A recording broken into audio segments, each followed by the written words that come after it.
welcome everyone to the latest of our psoriatic arthritis podcast series. We'll be bringing you new episodes monthly alongside our RA and AXPAR podcasts. And we'll also be supplying you with monthly slide decks to help keep you up to date with the latest research and publications in the field of PsA. My name is Peter Nash, Professor of the School of Medicine at Griffith University in beautiful downtown Brisbane, Australia. And joining me today, we're very fortunate to have Professor Philip Mease from the University of Washington School of Medicine, who's Director of the Rheumatology Research at the Swedish Medical Center in Seattle, and Associate Professor Laura Coates, who works at the University of Oxford's Nuffield Department of Orthopedics, Rheumatology and Musculoskeletal Sciences. The papers we'll discuss today in the PsA podcast cover two highly relevant topics in the field, namely the clinical response to Guselkumab, the IL-23 inhibitor, and the research surrounding sequential lines of biologic and targeted synthetic DMARDs in the management of PsA. Philip, could you show us the first paper, please? So thanks very much, Peter. So our first paper is entitled Modulation of IL-23 Signaling with Guselkumab in Biologic-Naive Patients versus TNF Inhibitor Inadequate Responders with Active Psoriatic Arthritis. The lead author for this paper is Stefan Siebert from Glasgow. We know that CS, conventional synthetic DMARDs, are often used as first-line treatments for patients with active peripheral arthritis. With biologic DMARDs or targeted synthetic DMARDs, often utilize those with an inadequate response to CS DMARDs. Although advanced therapies, including biologic DMARDs targeting IL-17A, IL-12/23, or IL-23 may be appropriate for some patients, TNF inhibitors had typically been used as first-line biologics. Despite this, more than 40% of patients receiving TNF inhibitors do not achieve ACR20 by 6 months of treatment. Patients with PsA who are TNF inhibitor inadequate responders, defined in this discussion as lack of efficacy, represent a difficult to treat population. Guselkumab is approved to treat moderate to severe plaque psoriasis in active PsA. It's a P19-directed IL-23 inhibitor. In the phase 3 Discover-1 and Discover-2, significant benefit of Guselkumab given every 4 weeks or every 8 weeks was seen versus placebo in improving psoriatic arthritis signs and symptoms in adults with active PsA. In this study, investigators sought to assess and compare immunologic differences and associations with clinical response to Guselkumab in participants with active PsA who are biologic naive or TNF inadequate responders. I should also mention that there were some 47 healthy controls that were part of this study as well.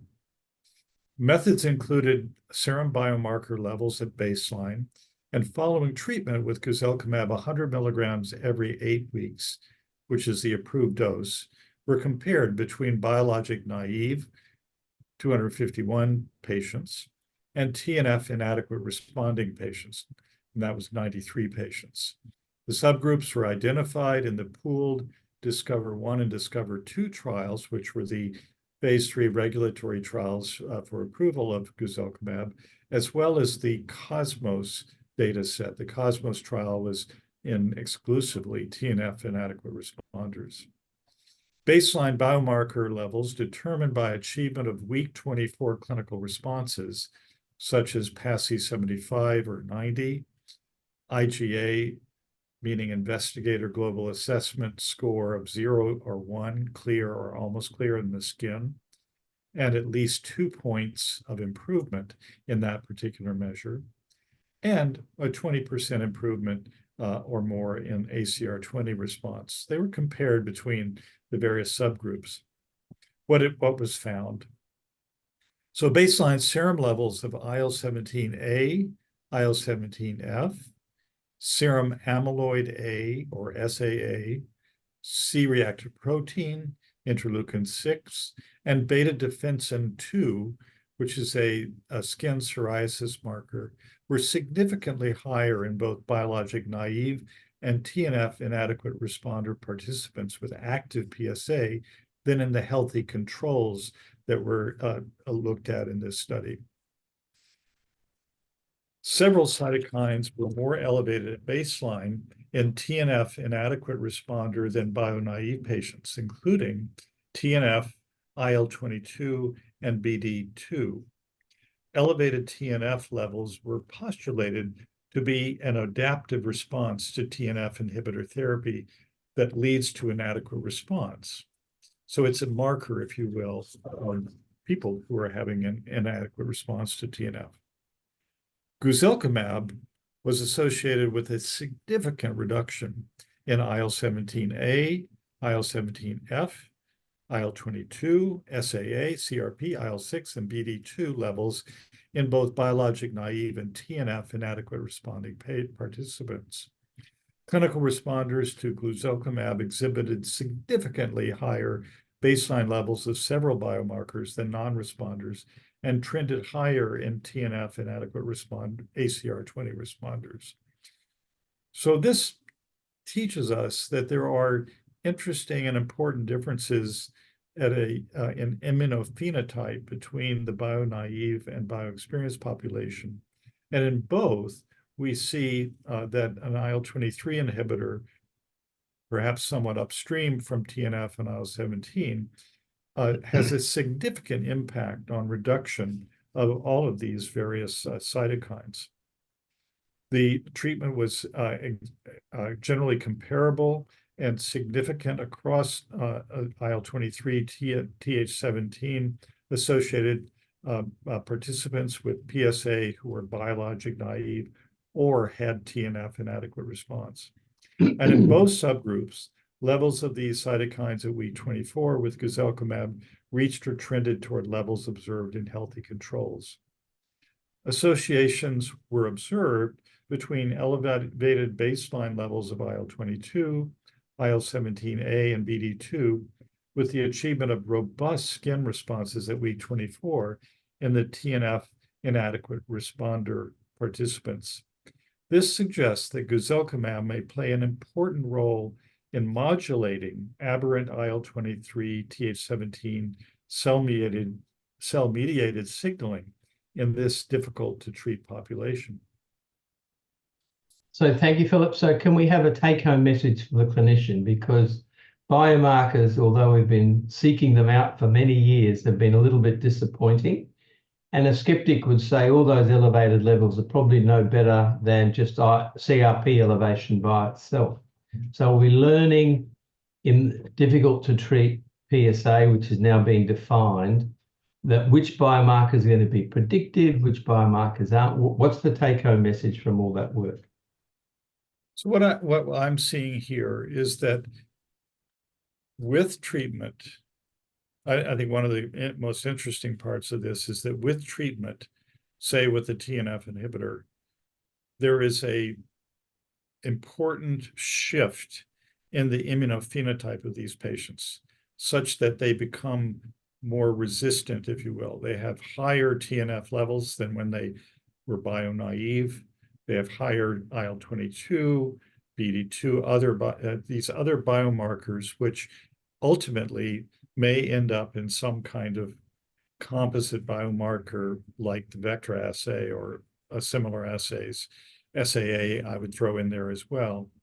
That this is a way of defining these patients that are recalcitrant, refractory, difficult to treat, and needing to shift to a different mechanism of treatment, such as an IL-23 inhibitor, such as a potentially other interleukin, like an interleukin-17 inhibitor. So I think it's pointing the way toward more precision medicine and identifying the patients that will respond better to a different mechanism of action. Laura, what do you think about biomarkers in PsA and this kind of analysis? Yeah, I mean, as you said, we haven't really got anything at the moment, but that doesn't mean that it's not possible. There's a lot of work going on in North America and across Europe, looking at biomarkers for predicting disease, for prognosis, for treatment response. And I think we are likely to see stuff starting to come out of that. Obviously, the kind of level of the scientific analysis is improving all of the time, so we'll learn more and more. And I think for those more resistant patients, the difficult to treat, difficult to manage kind of patients, this is a really big deal. If we can find something that helps guide their treatment, it's really important. We were discussing this at an educational meeting in London recently with Carl Goodyear, who's a professor from Glasgow. And he was saying, you give a drug and you think it hasn't worked. So you think that biologic, for example, hasn't done anything. The biologic has done something. It might not have controlled the disease, but people's disease is evolving. It's not a single state. Somebody isn't the same all the way through the course of their disease. Every time you have a drug, it's doing something. It might not be doing what you want it to do, but it's doing something, and it's potentially changing how your immune system reacts to subsequent drugs. So with time, we may understand better how to sequence drugs as well, which would be important. Well, with this difficult to treat PsA process that's underway, you think we'll change our algorithm so that we might identify the worst responder, combination to start with, maintenance to continue? You think that's on the horizon, especially with the safety of the newer drugs? Combinations might be a safe option. Philip, what do you think? Absolutely. We're already doing that in our clinic off-label. Yeah, but you do it late. You don't do it at the beginning. Yeah, You're right. Everyone starts you're right. one drug and waits 6 months, and then another drug and waits 6 months. If you can identify the worst responder, wouldn't you hit them hard at the beginning with a number of molecules? Yes. I think that would be ideal. Are we doing it? No, not yet. I thought Laura, by the way, just gave an eloquent set of comments about the fact that these patients are morphing in front of us, that their immunophenotypes are changing, and we need to be agile and respond to that. But back to your point, Peter, I think you're right. If we were cancer docs, we wouldn't tiptoe in and just try to chip away at the edges of the cancer initially. We'd like to try to clobber it, but we haven't quite gotten there yet in rheumatology. And what about in England, Laura, the combo option and sort of aggressive beginning and then maintenance later? Do you think that'll come? I think it will. I think, we, as rheumatologists, I think we moved to that in some ways quite a while ago. The idea of treating rheumatoid early, of using biologics early, of using combination therapy when people are first diagnosed.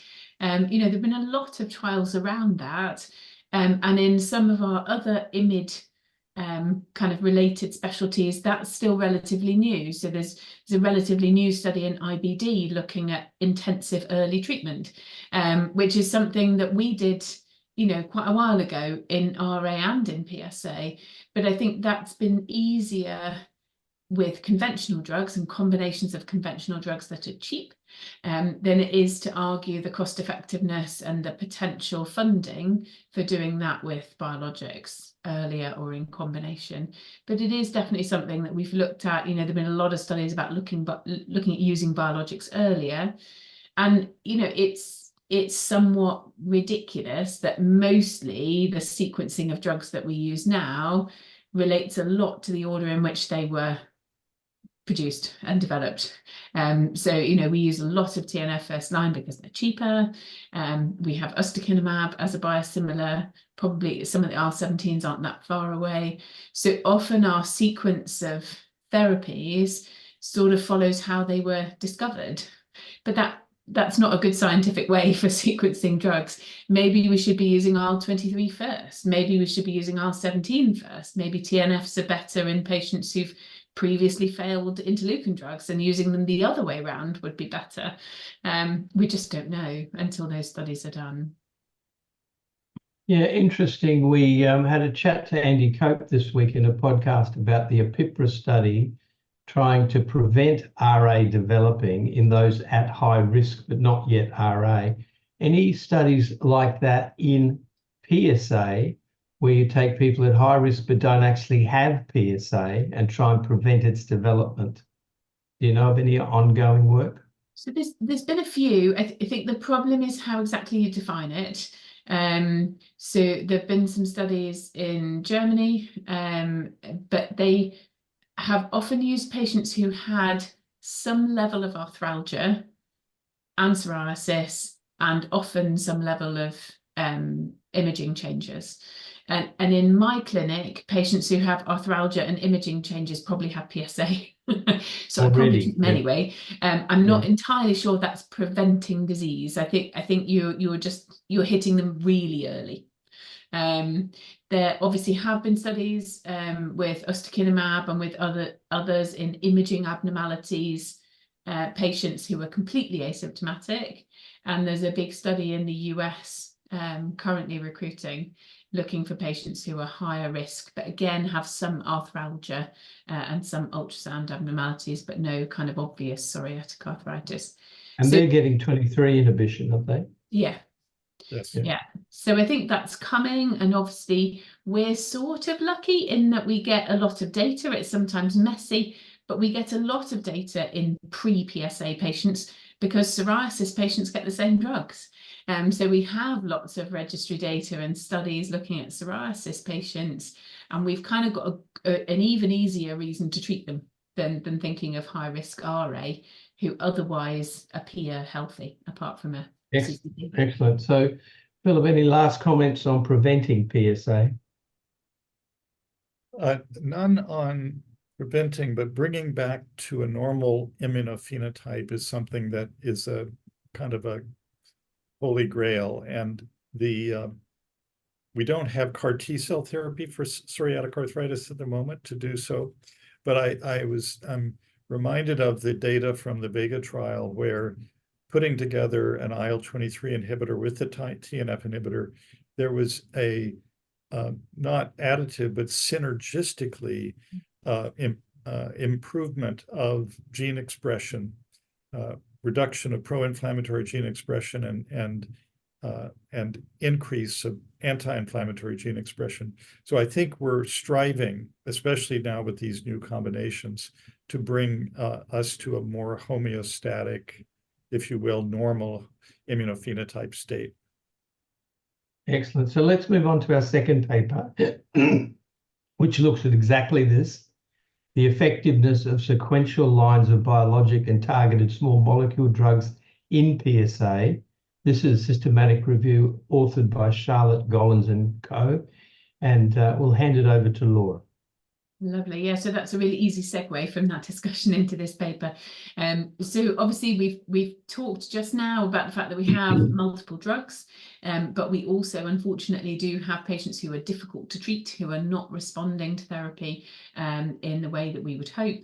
And a significant proportion of patients who are treated with either biologics or targeted synthetic DMARDs either don't respond to therapy at all, or respond, but then later on have to stop or switch because they've lost efficacy or they've had side effects on the medication. And obviously, a lot of our patients with PsA are diagnosed quite young in their lifetime. And so if the drugs last a number of years, but even then you can get through quite a large number of lines of therapy over time and over that person's lifetime. And we've got some observational data for advanced lines of therapy, but it's quite limited. And this, particularly for us in the UK, has been an issue because in some regions we've been restricted on the number of sequential DMARDs that can be used. And it's because there isn't enough evidence. So the aim of this analysis was to do a systematic search of the literature to identify studies that looked at the effectiveness of either biologics or targeted synthetic DMARDs beyond first line. So anything that was second, third line or beyond. And obviously within this SLR, they also looked at the risk of bias in the papers. And essentially, this found really that there wasn't much data, particularly for fourth line and beyond. And that sort of makes sense when you think about a lot of the large trials, is usually they're allowing sort of 1, 2, maybe 3 biologics before going into a trial. But typically it's capped at a maximum of 3 and often less. So a lot of the large studies that are looking at effectiveness are looking at kind of first line use, maybe second or third line use. And on average, it did seem, although there wasn't a huge amount of data, that the chance of getting a good response dropped off with sequential lines of therapy. So they looked at DAPSA remission as something that was sort of easily comparable across the groups. As a first line, drugs were getting around 26% of patients into DAPSA remission. That dropped to 19% with second line and 10% with third line therapy.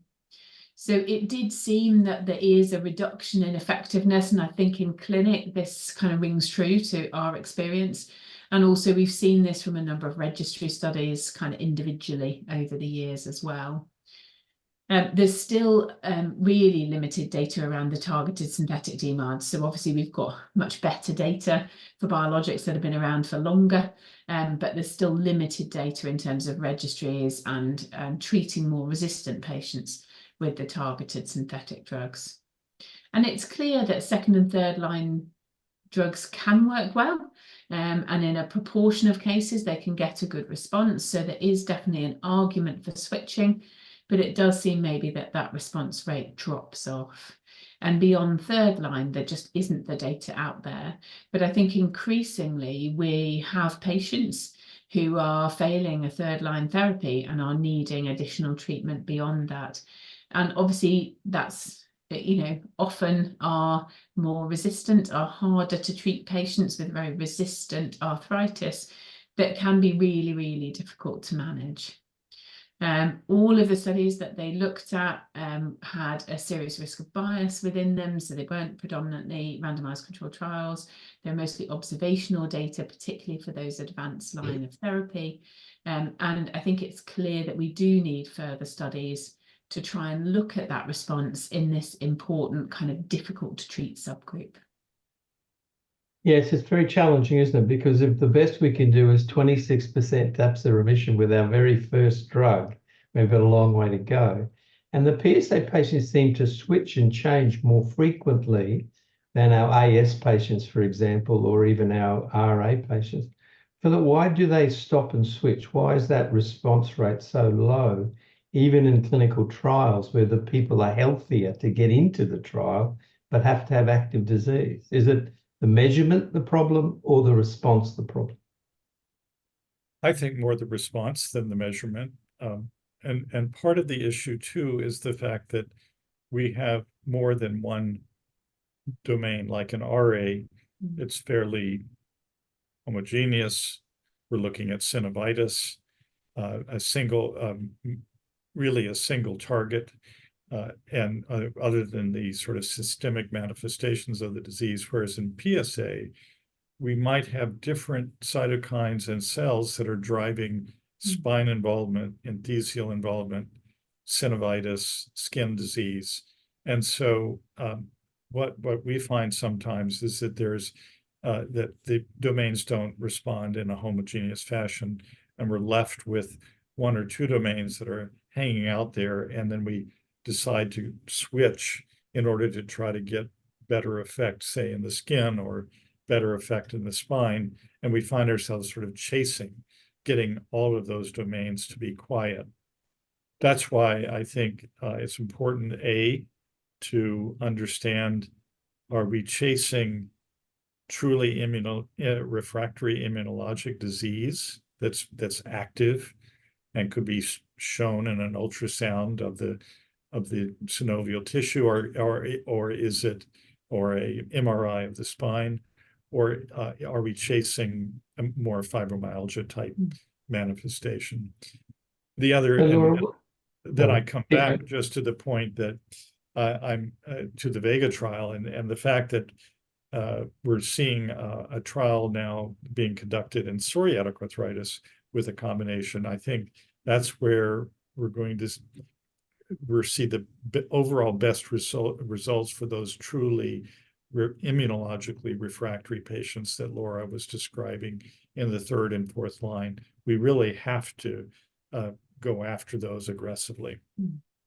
So, Laura, I was just wondering, do you think we need to stratify at baseline for gender, MTX, IR, those with the chronic pain element, to get, and even look at single domain approach rather than composite indices that include every domain?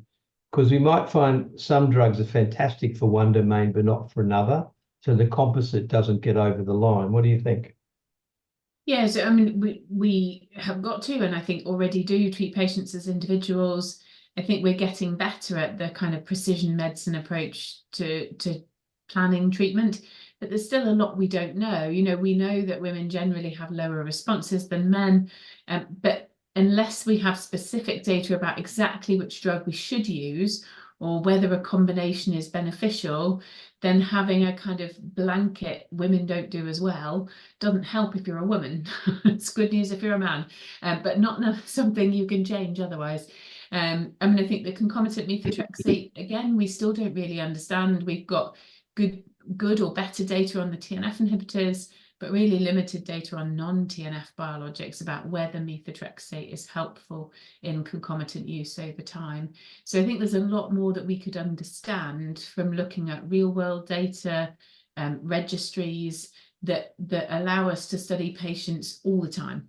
You know, if we are collecting data on most patients that we're treating, then we can easily recycle that into good guidelines and evidence-based treatment that will help us guide treatment in the future. So, Philip, when biosimilars and generics are really universal, do you think the recommendations and the guidelines will be rewritten to the drug of best choice first rather than drug of cheapest choice first? So the first comment I would make is that I would hope that the current guidelines are not based on expense or cost of drug. I know that being on various guideline committees, we try to rise above that. There is some practicality that we have to do a nod to, particularly when it comes to methotrexate. But by and large, I think we're trying to do the best we can by our patients. And so I would hope the guidelines continue to try to strive for being agnostic to cost for the most part.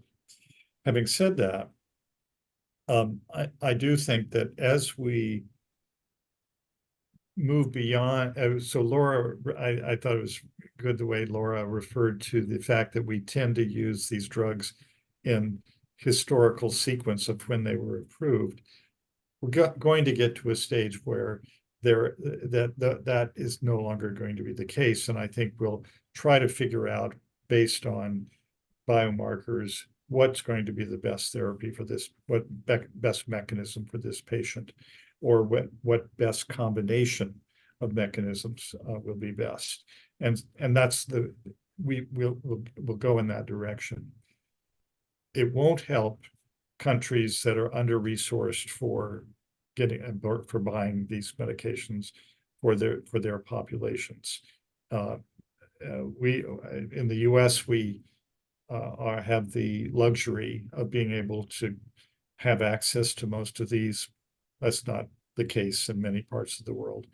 And so in addition to making the choices agnostic and really based on best mechanism, we would like to see, especially with the biosimilars making and generics becoming more affordable, this spreading to the rest of the world.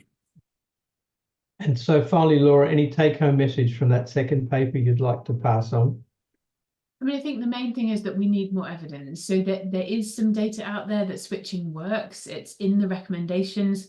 We obviously all do it because we have patients who don't respond or lose response to medications. But I think, you know, in terms of informing treatment guidelines and particularly persuading payers, we need good quality evidence of sequential response to later lines of therapy. So the same team, it's a UK-based team and linked to BritPact, which is kind of the UK version of GRAPPA, have collected data which should be out later this year, looking at response rates across the UK to sequential lines therapy, to second line, third line, fourth line, fifth line, as many lines as we can find, to try and give that evidence. Because to be fair, I went in arguing for our region. We were restricted to 3 drugs.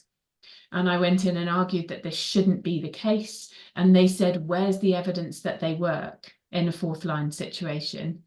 And very quickly, you have to admit that there isn't really any. All of it, they followed the trials. Our access to biologics is based on the trial inclusion criteria. You have to have 3 tender and 3 swollen joints. And if you follow the same kind of line, then you would only allow 3 lines of therapy, because that's what the trials do. So I think having that evidence to fight for access to therapy is really important. Well, I just wonder why they pick on us and they let the oncologists cycle endlessly through different chemotherapy agents and don't ask for fourth line therapy results. Anyway, we won't go there. Cancer's a bit different though. We won't go there, we won't go there. So thank you very much. So they're the 2 papers. The CBIT paper is in Arthritis Rheumatology 2024 January. The Gollins paper is in Rheumatology Oxford 2024 January as well. I'd like to thank you both for joining us for this PsA podcast brought to you by the Immune-Mediated Inflammatory Disease Forum. We hope you really enjoyed it, found it useful. We thank Professor Mease and Professor Coates for their time and trouble. If you did enjoy it, don't forget to subscribe to our channels on YouTube, Spotify, SoundCloud, or wherever you get your podcasts from, so that you don't miss future episodes. If you want to read more about what we've discussed today, head over to imid.com, where you'll find detailed summary slides of each of the papers. So thanks again, everyone, and we'll see you next time.